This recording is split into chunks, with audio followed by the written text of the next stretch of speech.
As all of you true Opry fans know, Johnny Paycheck is going to be the next member of the Grand Ole Opry and will join on November the 8th. And Roxanne Russell has got this very honest interview with Johnny, and it tells about some of his road to get here to the Grand Ole Opry. Watch. Tonight I feel like an old man. He sings with a raw emotion that comes from his heart and from his soul.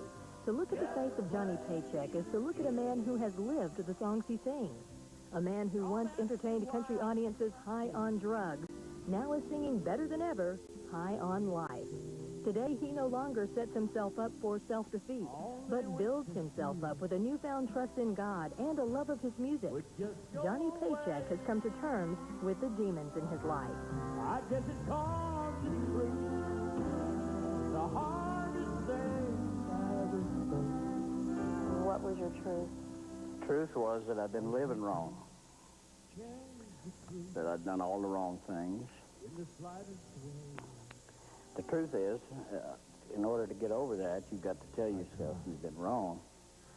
Now you can be right. I don't know you from Adam, but if you're gonna play the jukebox, please don't play The truth was, in 1965, with the success of A11 and the start of his own Little Darlin' Records, a weakness in Johnny's character made itself apparent. You catch yourself starting to do things to keep up. You know, the pace gets real fast, and the people want demands on your time, and all of a sudden you wake up one day and you're tired, and you say, yeah, oh, there's a little pill. That's what'll help me get through this. So you start, you know.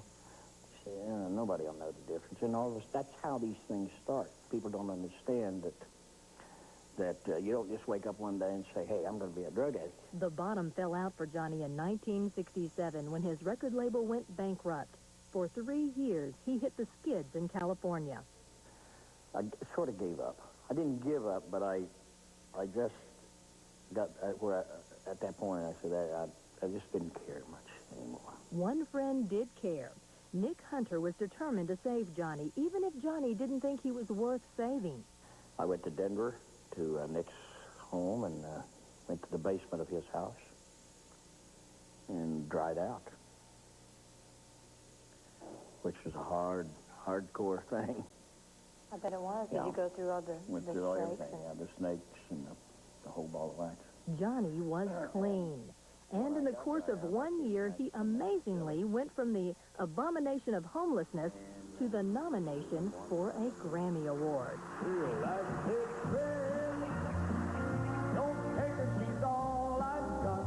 Johnny Paycheck was back on top, and back again came the demons, one by one.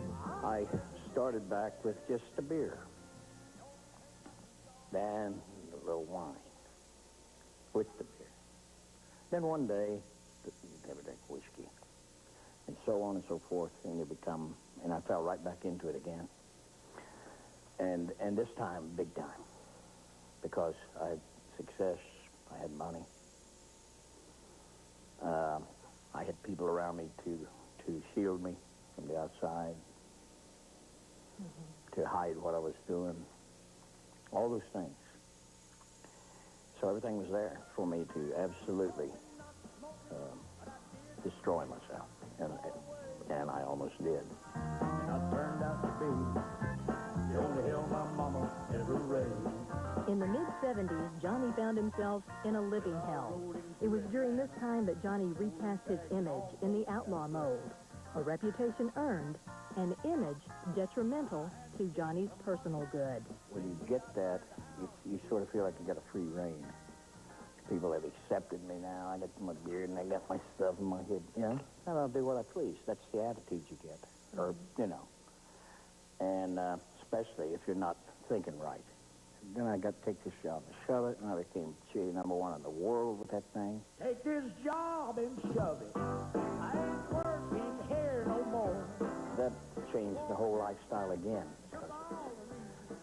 Then I really had a lot of money, and I really had a lot of influence. And here is sort of a wild man with all this power and control, see.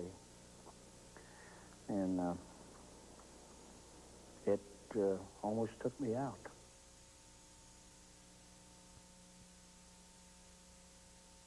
We got part 2 of the interview with Johnny Paycheck. You probably saw part 1 here with Porter on our show last week. Roxanne visited with Johnny. Watch very closely. December 19th, 1985. Tell me about that night. Well, that was a real wall that I hit that I came out of good. Now let me explain that. I got into a barroom fight. I was carrying a gun,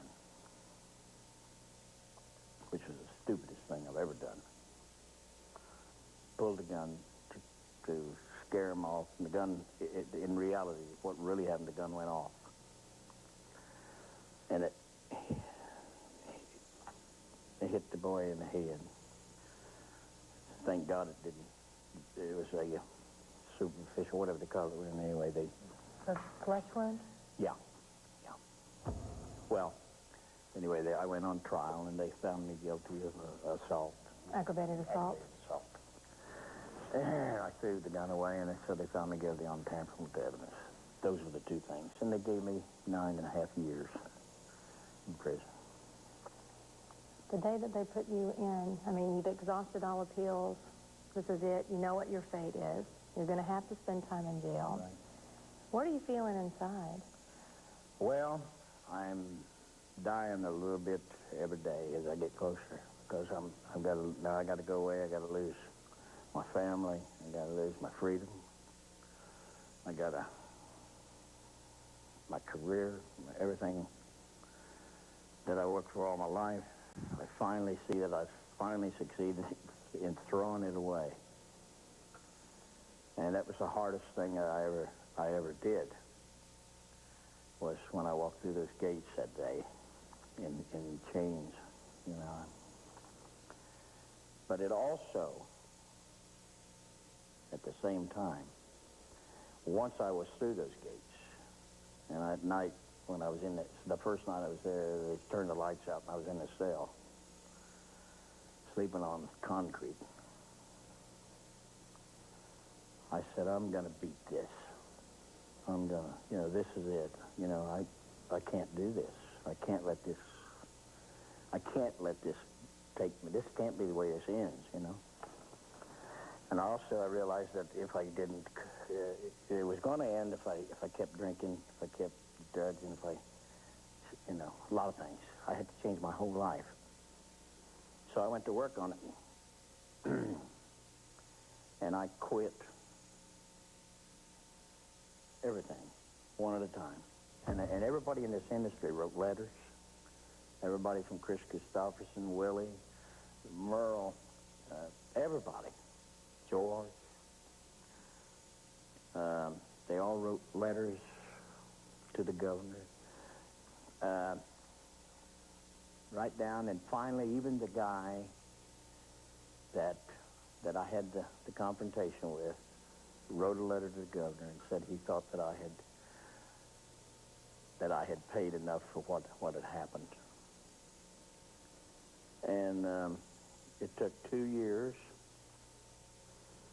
and at the end of the second year, Governor Celeste of Ohio pardoned me. I started then. I had no vices, and I knew it would be an uphill battle, because I had said before in my life that I was doing this, I was going to quit this and that, and I knew, and my wife and I discussed it, that this was going to be a battle, because first of all, most people was not going to believe me, and I understood that. And I started, and it's this year is 10 years. I haven't had a cigarette, a drink, or any drug of any kind. This is my 10th anniversary. And I never told anybody, I just did it. And so, here we are. The great Mr.